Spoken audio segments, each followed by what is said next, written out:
ଡାକ୍ତରଙ୍କ ଆନ୍ଦୋଳନରେ ରୋଗୀ ହନ୍ତସନ୍ତ। 10 ଦଫା ଦାବି ନେଇ ଡାକ୍ତରଙ୍କ ଆନ୍ଦୋଳନ ଦ୍ୱିତୀୟ ଦିନରେ ପହଞ୍ଚିଛି। କଟକ ଜିଲ୍ଲା ମୁଖ୍ୟ ଚିକିତ୍ସାଳୟଠାରୁ ଆରମ୍ଭ କରି ସହର ଓ ସଦରର ଅନ୍ୟାନ୍ୟ ଗୋଷ୍ଠୀ ସ୍ୱାସ୍ଥ୍ୟ କେନ୍ଦ୍ରରେ ଡାକ୍ତର ଅନୁପସ୍ଥିତ ଥିବାରୁ କେବଳ କଣ୍ଟ୍ରାକ୍ଚୁଆଲ ଓ ଆୟୁଷ ଡାକ୍ତରଙ୍କ ଭରସାରେ ହିଁ ରୋଗୀ ସେବା ଚାଲିଛି। ଓମସାର ଆହ୍ୱାନ କ୍ରମେ କ୍ୟାଡର ପୁନର୍ଗଠନ, ସୁରକ୍ଷା ଓ ଆଡହକ୍ ରିଜର୍ଭେସନ ଆଦି 10 ଦଫା ନେଇ ଡାକ୍ତରମାନେ କାର୍ଯ୍ୟବନ୍ଦ ଆନ୍ଦୋଳନ ଜାରି ରଖିଥିବା ବେଳେ ସରକାରଙ୍କ ପକ୍ଷରୁ ଏଯାଏଁ କୌଣସି ଆଲୋଚନା ବା ସମାଧାନ ବାଟ ବାହାରି ପାରି ନାହିଁ। ଅନ୍ୟପଟେ ରୋଗୀ ହନ୍ତସନ୍ତର ଦୃଶ୍ୟ ସାମ୍ନାକୁ ଆସୁଛି। ଘଣ୍ଟା ଘଣ୍ଟା କାଳ ଅପେକ୍ଷା କରି ମଧ୍ୟ ରୋଗୀ ସେବାରୁ ବଞ୍ଚିତ ହେଉଛନ୍ତି। ତେବେ ଦେଖାଯାଉ କେବେ ଡାକ୍ତରଙ୍କ ଆନ୍ଦୋଳନର ଅନ୍ତ ଘଟିବ ଏବଂ ରୋଗୀ ସେବା ଚାଲୁ ରହିବ। କଟକରୁ ବିଶ୍ୱରଞ୍ଜନ ଦାସଙ୍କ ରିପୋର୍ଟ, ମୋ ଓଡ଼ିଆ ନ୍ୟୁଜ୍। एक्चुअली प्रोब्लेम कौन कि माने आमे भी आसुचु दूर आसु कि जो पाखर आसु जी भी माने काम धंदा छाड़ी भी आसु माने डॉक्टर को देखिया पई जदि डॉक्टर भी नथिबे तले आमे काहा को ट्रीटमेंट ये करिवु तो हां आज्ञा आज्ञा से एक्चुअली प्रॉब्लम होची कोन माने एडी पेशेंट बहुत अछंती किंतु हां पेशेंट बहुत अछंती तो मेन हला आमे भी आस्तलु बंदिता मैडम देखिया गायनिंग डॉक्टर हम जानि छु गायनिंग स्पेशलिस्ट से आम आसलु देखा कर जेहेतु स्ट्राइक बाबद सी आसी पार ना तो से आम अन्य जो डॉक्टर भी अच्छा आम देखे जाऊँ निज आश्वासन करी तो एक्चुअली गवर्नमेंट एक्चुअली माने एटा करिया कथा जे नहीं स्ट्राइक जो प्रोब्लेम जो सॉल्यूशन समाधान करिया कथा। आज्ञा आज्ञा अनिल दास सभ्य रोगी कल्याण समिति बेंकास सर डाक्टर बर्तमान ओमसा आंदोलन में डाक्तर अच्छा केमी रोगी सेवा चलती आमर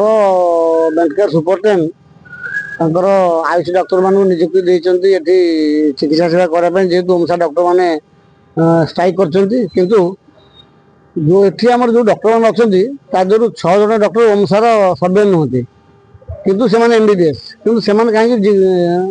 सेवा करेंगे ना भी अनुपस्थित किंतु से नियम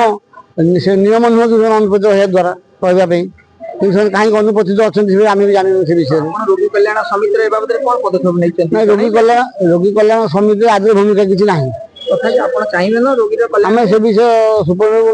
जोगाजोग कला सुपरटेंडेंट जोगाजोग हो पारू ना तो ये गोटे मनमानी कहीटा को तो आम मनमानी कहीटा हूँ तो परिचालन त्रुटि जापे कि व्यक्तिगत से निष्पत्ति नहीं जापे जेहतु अध्यक्ष अच्छा आम किसी तो कहींपारूनी किंतु जेहेतु एमबीबीएस डॉक्टर अनुपस्थित ये आयुष डॉक्टर माने संस्था को चलाउछन्ति विभ्राट आस्ते आस्ते बढ़िया आरंभ कला कौन चाहती ये जो डाक्तर आंदोलन समाप्त होगा उचित निहाती निहाती उचित माने लोक मान हित दृष्टि यहाँ निहाती जिते शीघ्र समाधान हे समस्त सुविधा हम doctor Pushpita parlour Ayush medical officer सब सार मैडम मैंने स्ट्राइक पे पड़े तेणु आम सब आयुष डॉक्टर मैंने पीएससी सीएससी आरबीएस के टोटाल जिते जन आयुष आम मान गोटे ऑफिस ऑर्डर होती सार आमर प्लान करके पठे देते 3 शिफ्ट रे ड्यूटी करूँ 8 ରୁ 2ଟା 2ଟା ରୁ 10ଟା पुणी राति करूँ प्रति शिफ्ट दीदी जन लेखा सार आमको ऑर्डर देते बहुत लोड पड़ुची आ बहुत रिस्क रे ड्यूटी करूँ कारण बहुत इमरजेंसी मैनेजमेंट आसूची इंजुरी केस गुड़ा बहुत आसूची मेडिकल केस स्टिल ना फेस करी ना हूँ किंतु आसी पारंती भी सेटा भी गोटे आम रिस्क बहुत इमरजेंसी बहुत हाईली रिस्क करी आम आयुष डॉक्टर एज पर जिते संभव चेष्टा करूँ कि आम प्रॉपर्ली मैनेज कर फुटफॉल आमर पर डे पाखापाखि 150 to 200 भितर रोचे केस माने काली ठारू भी सेती केस चली क्रिटिकल केस रे मैनेज करूँ एज पर आवर नॉलेज जहाँ अच्छे मैनेज करूँ बेसी असुविधा एसबीटी रेफर कर